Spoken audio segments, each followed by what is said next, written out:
Hello everyone, welcome back to the channel. So today's topic of discussion is the difference between the B2B market and the B2C market. How the B2B market is invariably very different from the B2C market. That is what we're going to discuss.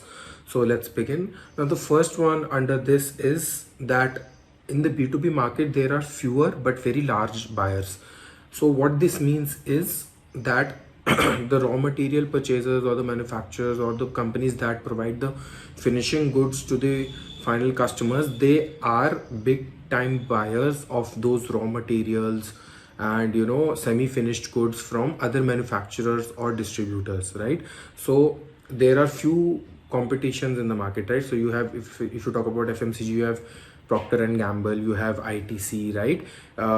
In automobiles, you have Maruti Suzuki, you have Mahindra, you have Tata, but all these are also purchasing their goods and services from other manufacturers and other distributors. Like they have this, they want the steel, they want the aluminium, FMCGs want their raw materials, but overall that number is very lower than the end consumers are in millions, right? But these stronghold players, they are very less, but they buy in large quantity. So in B2B market there are fewer players, fewer buyers, but they are very big, so they are large buyers, right? They buy in large quantity. So that was the first one. The second one is there is a very high consumer and supplier relationship in B2B, right? What that means is that since the buyer is very large, the buyer buys very large quantities from the suppliers are very much compliant and they have very deep bond with the companies. Why? Because they want to not lose that such a big customer, such a big company, and they try to maintain their quality of product, timely delivery of the product. They try to negotiate the prices so that both parties work well together, and they continuously try to improve their relationship with the buyers, because as a supplier they don't want to lose them, right? So there's a much more connect in B2B than what we see in B2C, right?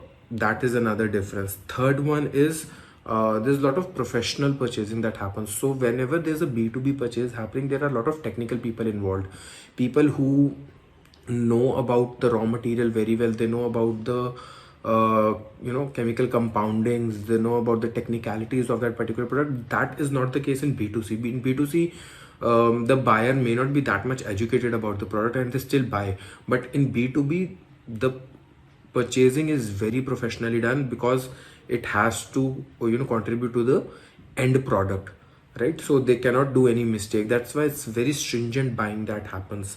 Another thing is there are multiple influencers in terms of making the buying decision. So it's not just the technical people who are involved, the upper management is also involved, because in the whole buying process there are a lot of factors. There's price, there's profit margins, there's the inventory turnover ratios, a lot of things come into play. So it's not just the technical people. You have the buying team, you have the accounts team, you have the CEOs also sometimes involved, the operational heads also involved. So a lot of people involved, and each level has to give their go ahead before the final purchase is done, right? So all these factors are really important, right?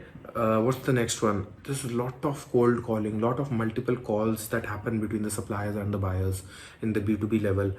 Some studies suggest that it takes 4 to 5 extensive cold calls on an average before the buyers even consider the suppliers, right? So there's a lot of calling happening, lot of communication happening between the buyers and suppliers at the B2B level. Derived demand, another factor that pushes the B2B purchases between the buyer and supplier, is the derived demand. Well, now what is derived demand? Derived demand is basically the demand that has occurred because of increase or decrease in the demand of the consumer. So if the B2C demand increases or decreases, that greatly impacts the demand of the on the B2B side, right? So how the much the raw material they want to order or not, right? All that factors depend. This is especially really important in the cases of coal and natural gas suppliers, because it finally depends on the end consumer, right? So let's say in summer we want more electricity to run our air conditioners and our appliances, our fans. That is when the electricity demand increases, and because electricity demand increases, the coal and petroleum and all those demands will also go up. And since that demand has gone up, those companies have to buy coal and petroleum and other uh, you know gases and oils from the suppliers. That's when the cost increases. That's when the number of barrels coming into India importing of the crude oil increases. Coal demand increases. Vis-a-vis in winters when the demand is low, they don't purchase that much coal, and they might sort to use the reserves rather than buying new coal, right? So that's how the demand fluctuates depend upon the derived demand. Inelastic demand. Now, inelastic demand basically depends on the factor of price. So inelastic basically means that the companies are not really affected by the price of the a small product, because their overall demand is very stationary. Let's say there's a company that makes shoes. So if there's a very slight fluctuation in price in the laces of the shoe, right, the laces that they buy outsource, the company is not gonna simply buy more, or let's stop buying the laces just because the prices have gone slightly up, because in the overall context of the shoe making process, laces is a very small in terms of price, right? And also they don't have time to change their whole processes and change their whole manufacturing system just because prices of a shoelace has gone up. So inelastic demand is usually very stagnant because it doesn't depend upon price, and companies continuously buy irrespective of the price variations. If that is very less, if the fluctuation is really high in price, obviously they look for another supplier or a substitute, but anyway they don't want their overall production to go down. Fluctuating demand. Now fluctuating demand is very interesting because this is something that comes under the accelerated effect. That's what marketers say. Even a 10% increase in demand can result in more than 200% increase in the raw material requirement. Why? Because let's say there's a small increase in the demand of a particular product. Because of that, companies have to take care of the current raw material supply, their inventory turnover ratios, and their next year requirement as well. So let's say the demand for cars is at really high in India, right? You have very high waiting period of for Mahindra and Tata cars. It's going for 8 to 9 months as well. Now that much increase of demand is not, so company is not gonna just order based on the number of orders they have for the car, right?